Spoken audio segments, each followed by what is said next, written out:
Assalamualaikum warahmatullahi wabarakatuh. Alhamdulillah wassalatu wassalamu ala Rasulillah wa ala alihi wa sahbihi wa mawalah wa la hawla wa la quwata illa billahi wa ba'du. Ma'asyiral muslimin yang dimuliakan Allah Subhanahu wa taala. Alhamdulillah, segala puja dan puji hanya milik Allah Subhanahu wa taala. Salawat dan salam kita aturkan kepada Nabi kita, Nabi besar Muhammad sallallahu alaihi wa ala alihi wasallam.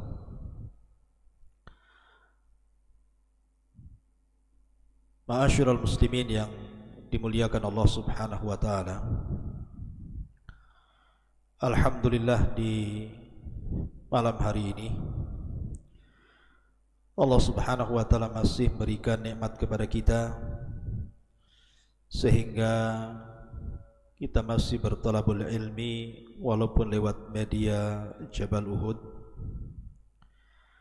Dan pembahasan di malam hari ini kita akan membahas bagaimana kondisi saat wafatnya iblis laknatullah alaihi. Ma'asyiral muslimin yang dimuliakan Allah Subhanahu wa taala, kita tahu bahwa iblis adalah musuh kita semuanya. Sejak Adam diciptakan, kemudian Allah Subhanahu wa taala merintahkan iblis untuk sujud kepada Adam, dan iblis pun menolak. Sehingga Allah Subhanahu wa taala katakan, "Ma mana'aka an tasjuda lima khalaqtu biyadi." Apa yang mencegahmu wahai iblis untuk sujud kepada makhluk yang aku ciptakan dengan tanganku? Maka iblis kemudian mengatakan, "Ana khairu minhu, khalaqtani min nar wa khalaqtahu min tin." Karena aku lebih baik, aku diciptakan dari api sementara kau ciptakan dia dari tanah. Sejak itulah maka permusuhan iblis dengan Adam dan anak cucunya akan terus berlangsung sampai hari ini, bahkan sampai kiamat dibangkitkan. Bahkan diriwayatkan oleh Abdullah ibn Ahmad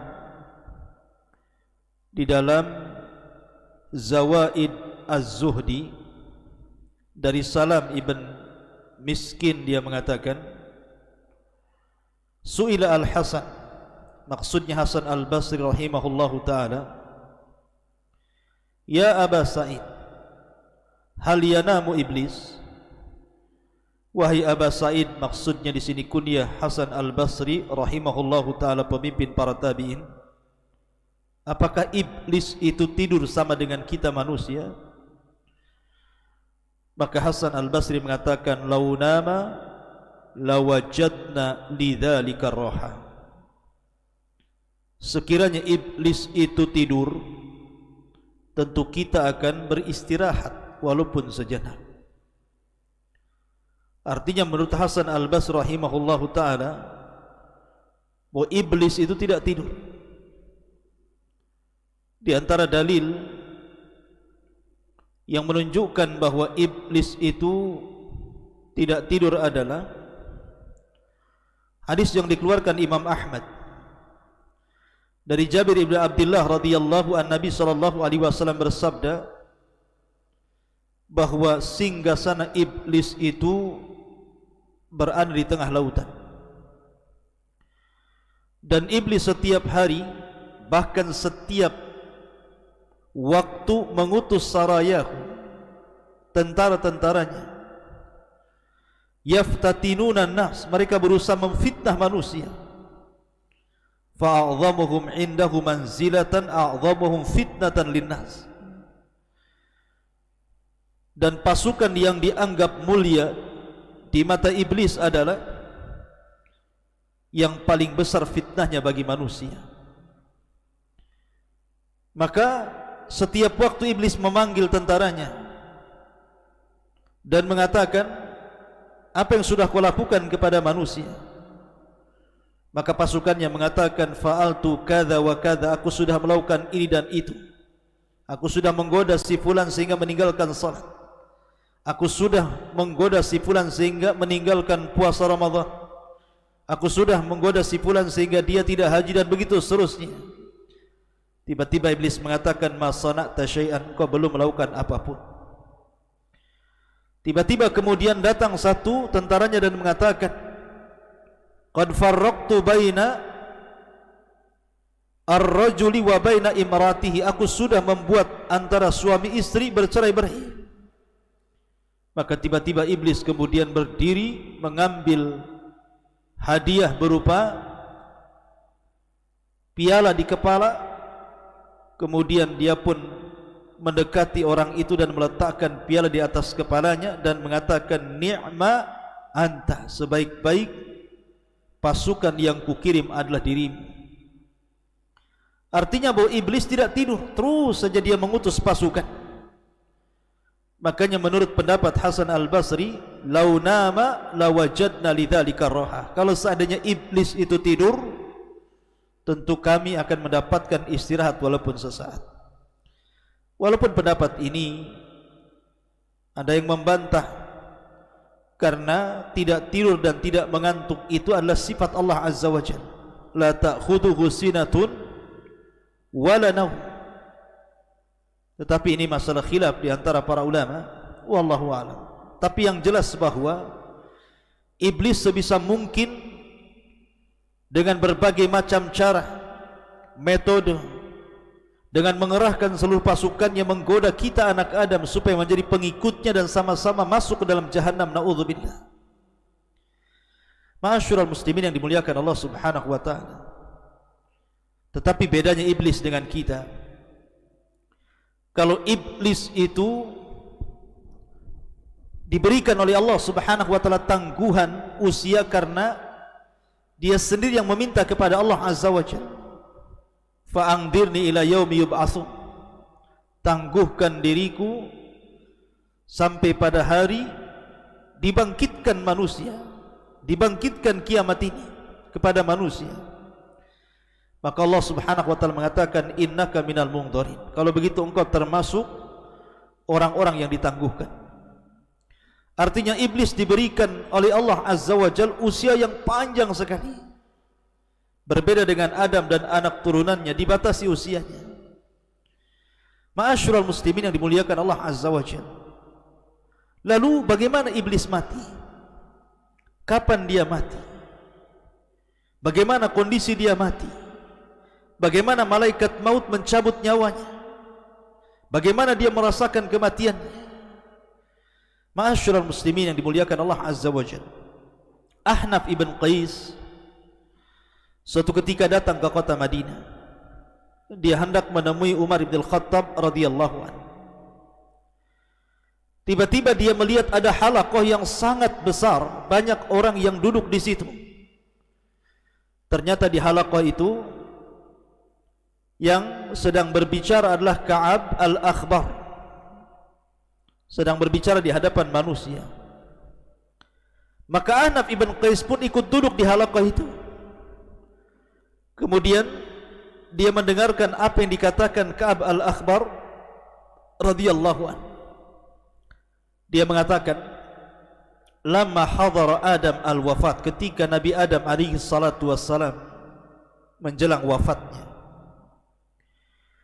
dia mengatakan, ya Rabb, syayasmatu bi aduwi idza ra'ani mayyitan wa huwa mungdaru ila al-waqtil ma'lum. Ya Rabb, tentu musuhku akan senang, akan bahagia apabila dia melihat diriku meninggal dunia sementara dia ditangguhkan usianya sampai waktu yang ditentukan dirimu. Maka Allah Subhanahu wa ta'ala katakan, ya Adam, innaka turaddu ilal jannah wa yu'akhkharul mal'un ila an-nadhirati liyadhuqa bi'adadil awwalin wal akhirin alamul maut. Wahai Adam, tenang saja, kematianmu engkau akan langsung masuk ke dalam surga. Akan tetapi si mal'un, si iblis itu akan diakhirkan sampai batas waktu agar dia merasakan sakitnya dengan jumlah orang-orang yang pertama dan yang terakhir. Bagaimana orang-orang itu merasakan kematian, itulah yang akan dirasakan iblis. Kemudian Adam mengatakan kepada malakul maut, sifli kaifa tudhikuhul maut, sifatkan kepadaku bagaimana dia merasakan kematian. Falamma wasafahu, ketika malakul maut mensifatkan kepada Adam bagaimana kematiannya, maka Adam mengatakan, Rabbi hasbi hasbi, cukup ya Rabb, cukup ya Rabb. Maka ketika itu manusia yang hadir di halaqah Ka'ab al-Akhbar pun kemudian menangis. Kemudian mereka mengatakan, ya Aba Abdurrahman, hadithna kaifa yadhukul maut. Wahai Aba Abdurrahman, ceritakan kepada kami bagaimana iblis merasakan kematian. Tetapi Ka'ab al-Akhbar enggan untuk menceritakannya, sehingga manusia merengek-rengek kepada al-Akhbar. Ka'ab al-Akhbar ini, ceritakan saja kematiannya kepada kami. Maka dia pun menceritakan dan mengatakan,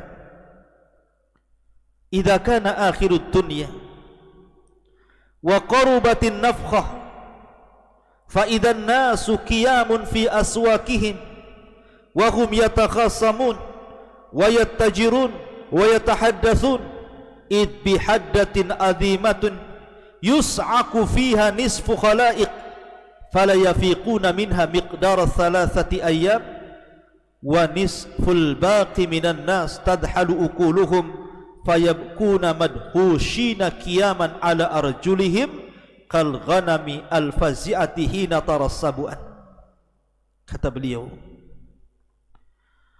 ma'asyiral muslimin yang dimuliakan Allah Azza wa Jalla, ketika dunia sudah berada di akhir-akhir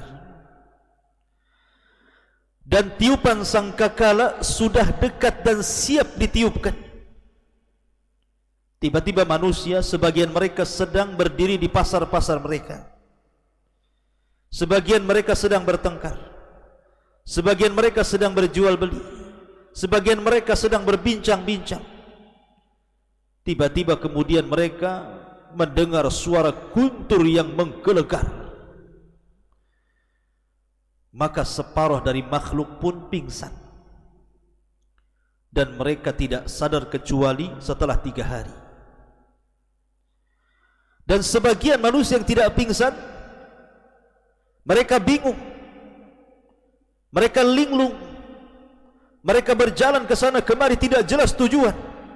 Mereka ketakutan seperti kambing yang sangat ketakutan ketika melihat binatang buas. Lah ketika manusia sedang seperti ini, maka tiba-tiba mereka mendengar suara guntur di antara langit dan bumi, dan tidak ada satupun di permukaan bumi yang hidup kecuali Allah wafatkan. Maka ketika dunia sudah tidak ada lagi, fatafna dunya wala yabqa adamiyun wala jinniyun wala syaitanun wala wahsyun wala dabatun. Ketika dunia sudah hancur, tidak ada yang hidup, apakah Bani Adam, apakah kalangan jin dan syaitan, apakah kalangan binatang-binatang baik buas ataupun binatang-binatang jinak, semua sudah mati. Maka tiba-tiba iblis, dia masih hidup, karena dia tidak dicabut nyawanya kecuali sampai waktu yang ditentukan Allah Subhanahu wa ta'ala. Apa yang terjadi dengan iblis? Maka Allah Subhanahu wa ta'ala berfirman kepada malakul maut,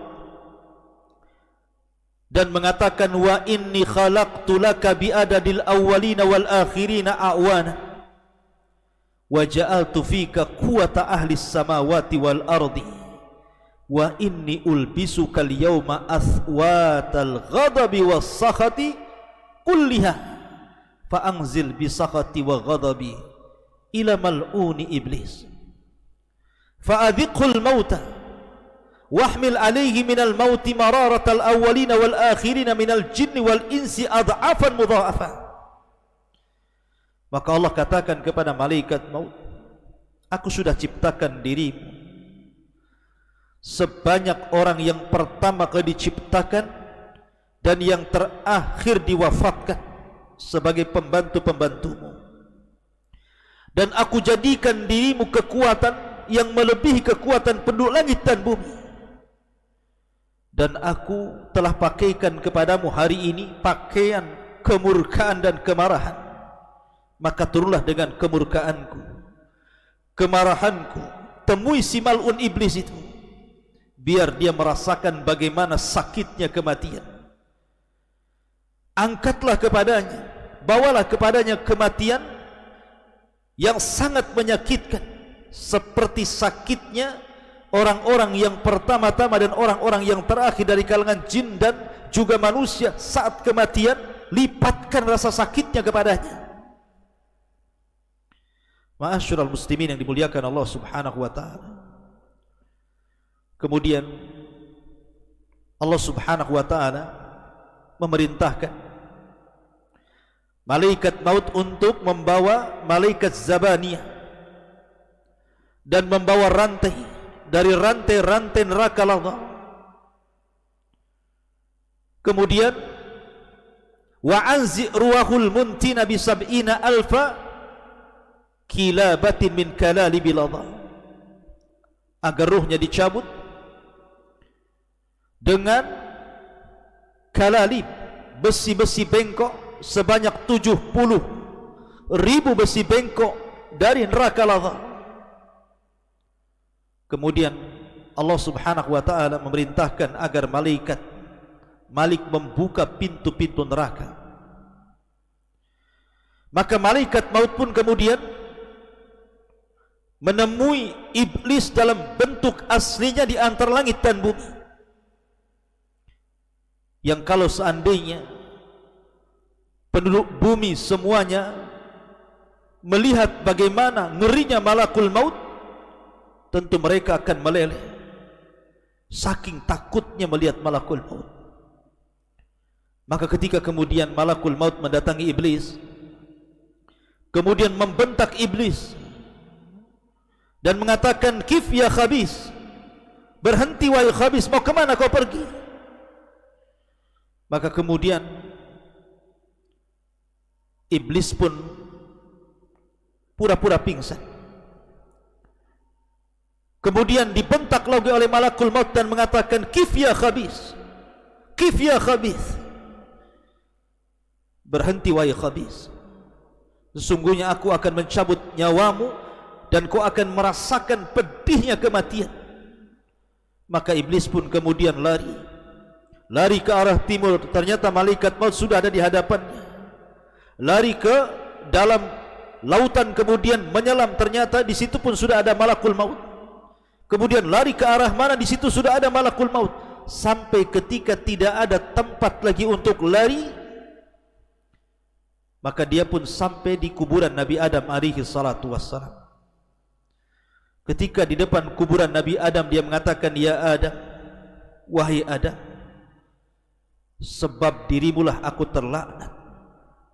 Duhai kiranya aku tidak tercipta sebagai iblis. Dia menyesal.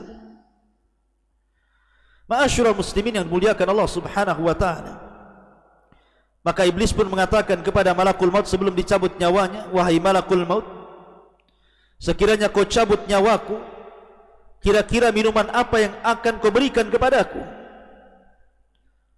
Maka malakul maut mengatakan, engkau akan meminum dari air neraka lazza.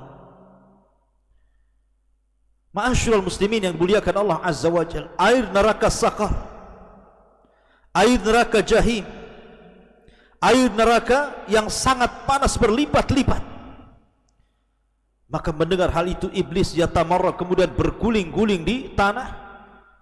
Kemudian dia pun berteriak lagi, kemudian dia berusaha lari ke arah timur dan barat, ke arah selatan dan utara, tapi tidak ada tempat kecuali ketika dia sampai ke tempat di mana Allah turunkan dia di bumi, maka malaikat maut pun kemudian mencabut nyawanya dan dia merasakan sakit, seolah-olah rasa sakit yang dikumpulkan dari setiap sakit manusia jin saat dicabut mulai dari yang pertama hidup sampai yang terakhir mati.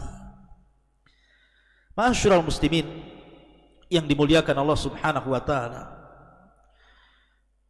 kisah ini terdapat dalam Tanbih Al-Ghafilin bi ahadits sayyidil anbiya'i wal mursalin dari Abi Lais As-Samarqandi Al-Hanafi yang wafat pada tahun 373 Hijriah.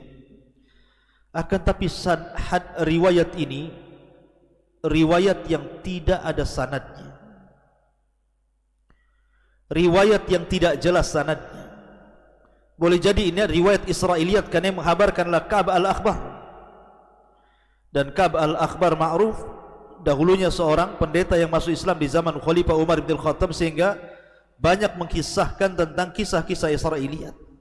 Artinya tidak bisa dijadikan hujah tentang kisah ini, karena para ulama ketika mentafsirkan hadis, mentafsirkan Al-Quran ila yaumil waqtil ma'lum, bahwa iblis itu akan diwafatkan sampai waktu yang ditentukan. Sebagian mereka mengatakan bahwa hari itu adalah hari kebangkitan pada tiupan yang kedua, iblis baru diwafatkan. Ada juga yang mengatakan bahwa yang dimaksud ila yaumil waqtil ma'lum adalah pada tiupan yang pertama, dan ini yang sahih. Dan Allah Subhanahu wa taala serta Nabi sallallahu alaihi wasallam tidak menceritakan bagaimana wafatnya. Sebagaimana dijelaskan banyak ahli tafsir, di antaranya pendapat jumhurul ulama ketika mentafsirkan ila yaumil waqtil ma'lum ai ila nafkhatil ula, sampai kepada tiupan sangkakala yang pertama ketika manusia dibinasakan, jin dibinasakan, malaikat juga dibinasakan, maka iblis juga dibinasakan. Lalu bagaimana wafatnya? Wallahu a'lam. Apakah seperti yang saya kisahkan tadi? Maka saya katakan kisah yang tadi saya ceritakan itu adalah kisah Israiliyat yang tidak bersanad. Maka kita katakan wallahu a'lam. Bagaimana wafatnya? Wallahu a'lam. Yang jelas Allah Subhanahu wa taala lebih paham dan lebih tahu bagaimana dia mencabut nyawa iblis laknatullah alaihi. Wallahu a'lam bishawab. Subhanakallahumma bihamdika asyhadu an la ilaha illa anta astaghfiruka wa atubu ilaik. Allahu ta'ala. Assalamualaikum warahmatullahi wabarakatuh.